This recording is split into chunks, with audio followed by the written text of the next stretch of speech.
Bonjour à tous et bienvenue sur la chaîne CapFR. Dans cette vidéo, nous expliquerons le quatrième partie.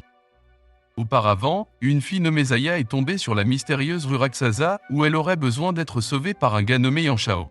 La rue Raksaza est un lieu de détention des esprits des morts et Yanshao en est le gardien. Un regard sur son passé montre que Yanshao a été séparé de son petit frère qui doit désormais se débrouiller seul. L'histoire continue alors que nous voyons que les habitants de la rue Raksaza sont traités comme des esclaves et se transforment en esprits maléfiques par frustration. Cependant, le général lui veut que seuls les plus forts d'entre eux rejoignent son armée, alors il les fait combattre jusqu'à la mort. Le vainqueur finit par se retourner contre lui pour tomber aux mains du tuteur de Lu. Le gardien craint que les mauvais esprits ne deviennent trop forts, mais lui explique qu'ils ne sont toujours pas à la hauteur. Il explique que la rue Raksaza est un endroit où les faibles seront toujours des esclaves et les forts régneront sur eux. D'autres résidents sont capturés alors que Liang essaie d'éviter d'être retrouvé. Certains villageois commencent à perdre espoir et doivent se rappeler de se calmer afin qu'ils ne deviennent pas des esprits maléfiques. Un vieil homme aperçoit Liang et le reconnaît instantanément comme un humain. Il souligne que les hommes de Lu finiront par la retrouver à cause de lui et que le stress de la course la transformera en un esprit maléfique. Cependant, Liang explique qu'elle est bien trop gentille pour devenir méchante. Ailleurs, le général lui gronde l'un de ses hommes pour ne pas avoir trouvé Liang. Il le fait punir et confie la tâche à un soldat plus apte. Le tuteur du général lui explique qu'un enfant ne pourrait jamais survivre seul dans la rue Raksaza et qu'il devrait mettre fin à la recherche. Lui déclare que Liang n'a pas de pouvoir psychique et ne pourra pas partir seul. S'il est mort, il devrait au moins y avoir un cadavre, mais il est plus probable qu'il soit aidé par quelqu'un. Lui est cependant certain que ce n'est pas son frère puisque personne ne s'est jamais échappé de Death Island. Cependant, nous voyons que son frère s'est en fait échappé et se dirige vers la rue Raksaza à ce moment précis. C'est un long voyage, mais Yanshao est plus déterminé que jamais. Yujin explique cependant qu'il doit être plus prudent car être capturé cette fois pourrait signifier la mort. Pendant ce temps, Liang continue de vivre dans l'ombre alors que nous voyons que son ami fait de son mieux pour ne pas sombrer dans le désespoir. Le général lui tourmente les villageois dans l'espoir qu'il donne des informations sur les allées et venues de Liang. Juste au moment où un homme est sur le point de devenir un esprit maléfique, le vieil homme de tout à l'heure donne l'emplacement exact de Liang. Le général lui envoie son champion après lui juste au moment où nous voyons que Yanshao est de retour. Les soldats ont enfin retrouvé Liang qui tente de protéger son ami. Les mauvais esprits expliquent qu'il prévoit de la torturer pour avoir aidé un humain et Liang imite son frère dans le but d'invoquer un tuteur. Il n'a cependant aucun pouvoir et le soldat explique que la rue Raksaza n'est pas un endroit pour les faibles. À ce moment-là, Yanshao arrive pour sauver son frère et surprend tout le monde car il n'était jamais censé pouvoir s'échapper de l'île de la mort. Liang peut enfin ressentir du soulagement en expliquant qu'il n'a pas pleuré une seule fois après avoir été séparé et qu'il a courageusement protégé son nouvel ami. Yanshao se rend compte qu'elle est la fille muette qui l'ont sauvée plus tôt et lui attribue le mérite de veiller sur son frère, mais Liang s'empresse de souligner que c'est lui qui la protégeait. Le combat de Yujin est terminé et il souligne qu'il est devenu plus fort parce que Yanshao a gagné en puissance. Liang explique à son ami qu'ils peuvent se reposer maintenant puisque son frère peut les protéger.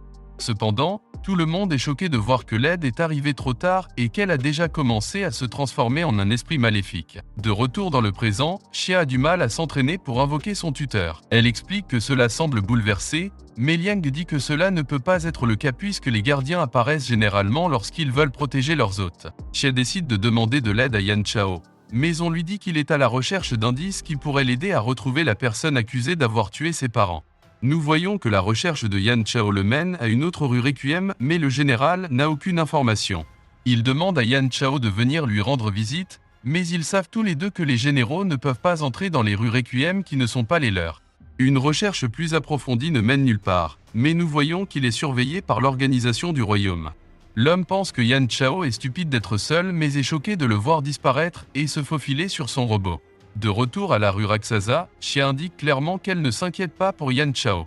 Ce qui l'inquiète, c'est que l'organisation du royaume viendra la chercher, mais Liang explique que la frontière avec la rue Raksaza rendra les choses difficiles.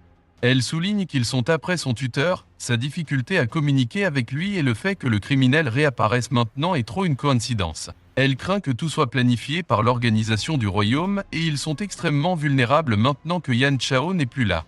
Xia ne veut pas offenser Liang, mais elle sait qu'il n'est pas capable d'invoquer un gardien comme son frère. Liang commence à corriger cette déclaration, mais quelque chose capte leur attention. Yanshao détruit le robot et Gefu se révèle. Il explique qu'il n'a aucun indice sur Londao et souligne que Yan Chao se surmène pour le retrouver. Yan Chao lui rappelle que Londao a tué ses parents, mais Gefu explique que personne ne le sait avec certitude. L'homme n'a pas été retrouvé depuis 10 ans et le plus important maintenant est de protéger Xia. Yan Chao explique qu'elle est en sécurité dans la rue Raksaza, mais Gefu lui dit que ce n'est peut-être pas le cas. L'organisation du royaume a expérimenté des moyens d'entrer dans la rue Raksaza et on ne sait pas à quel point elle est proche de le faire. Gefu parvient à utiliser le robot pour contacter le membre de l'organisation du royaume qui les surveille. Il aimerait que l'homme échange des noms avec eux avant qu'ils ne commencent leur combat, mais l'homme révèle qu'il n'a aucun intérêt à les combattre. Il explique que son seul objectif est d'atteindre Xia et qu'il a déjà gagné. Nous voyons alors que Xia et Liang ont été attaqués par une araignée géante. Xia aimerait qu'ils s'enfuient tous les deux, mais Liang sait qu'il doit se battre sans son frère là-bas. L'attaque de Liang est très puissante, mais la peau de la créature est trop épaisse. Son attaque en toile de diamant est clairement dangereuse car elle traverse facilement le mur de leur maison.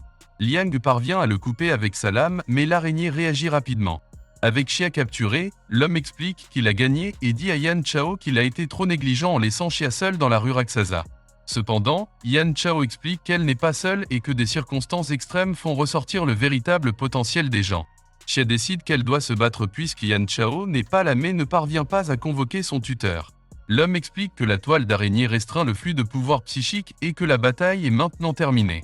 Cependant, Yan Chao révèle que le potentiel dont il parlait n'était pas celui de Xia, mais celui de Liang. À ce moment-là, Liang convoque son propre tuteur. Les deux attaquent la bête avec une vitesse et une puissance immense, mais l'araignée parvient à libérer son frère. Liang n'a pas fini non plus et le duo s'envole vers le ciel où il lâche un barrage de missiles qui pleuvent sur toutes les araignées. Le membre de l'organisation du royaume est incrédule et Gefu lui dit qu'il aurait dû faire des recherches. Il est bien connu dans le royaume des esprits qu'il y a une rue Requiem à l'ouest qui abrite deux frères avec lesquels il ne faut jamais toucher. L'un est le général de feu Yan Chao et l'autre est connu sous le nom de Bombardier Liang. Xia ne peut que regarder avec étonnement sachant que Liang n'est pas un hôte spirituel mais a quand même réussi à invoquer un gardien. Un autre aperçu du passé montre que l'ami de Liang s'est perdu alors qu'elle commence à l'attaquer. Yan Chao doit appeler Yujin pour sauver son frère car Liang est trop choqué pour même bouger. Même après tout cela, Liang est furieux que Yujin ait frappé son ami et explique qu'elle est trop gentille pour devenir un esprit maléfique. Cependant, il devra éventuellement faire face à la réalité lorsqu'Yan Chao souligne qu'elle n'est plus la personne qu'elle était autrefois. Liang supplie que la transformation arrête d'expliquer qu'elle a été à ses côtés tout le temps que Yan Chao est parti. Elle l'a même nourrie et endormie. Il veut toujours que Yujin la laisse partir parce qu'il croit toujours en sa gentillesse, allant même jusqu'à exiger qu'il la libère. Yan Chao ne sait pas quoi faire et Yujin explique que les esprits des morts détiennent toujours les souvenirs de leur vie, mais une fois qu'ils deviennent des esprits maléfiques, tout est perdu. Elle a déjà perdu espoir et il n'y a aucun moyen de la changer. Yan Chao se rend compte maintenant qu'ils doivent mettre fin à ses souffrances, mais Liang refuse de le laisser lui faire du mal et exige une fois de plus qu'il la laisse partir. Yan Chao décide qu'il donnera à son frère ce qu'il veut et ordonne à Yujin de la libérer. Contre son meilleur jugement, Yujin obéit à son seigneur et libère la fille. Liang déclare qu'il a tenu sa promesse de la protéger et quand elle grogne contre lui, elle lui rappelle qui il est. Cependant, elle l'attaque toujours, forçant Liang à appeler à l'aide. Yan Chao lui permet de souffrir un instant n'intervenant qu'après avoir failli suffoquer. Yan Chao s'excuse en expliquant qu'il a promis de protéger Liang et qu'il doit maintenant mettre fin à la vie de l'esprit. Yan Chao donne la commande et Liang ne peut que regarder Yujin y mettre fin. Liang est hors de lui et Yujin explique que certains avec plus de pouvoir psychique auraient pu réussir à se contrôler dans cet état en utilisant la peur et la haine. Cependant, cette fille était beaucoup trop gentille et Yan Chao méprise à quel point la gentillesse est maintenant une faiblesse dans la rue Raksaza actuelle. Les deux sont bien conscients de qui est responsable et nous voyons que le général lui est complètement inconscient alors qu'il prend un bain tranquillement. Son tuteur veut savoir pourquoi il se concentre autant sur les deux garçons et lui explique que c'est parce qu'il veut lui donner une leçon sur la cruauté du monde.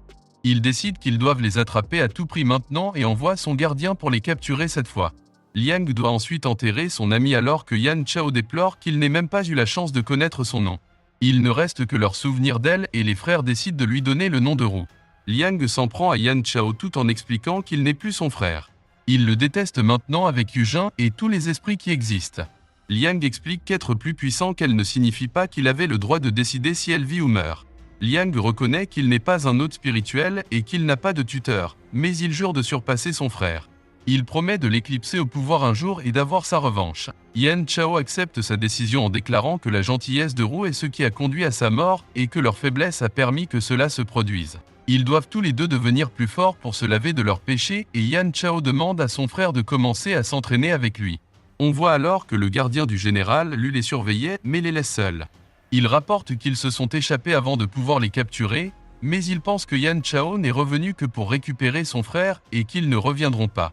Lui est content d'entendre cela et explique qu'il devrait être fou pour revenir.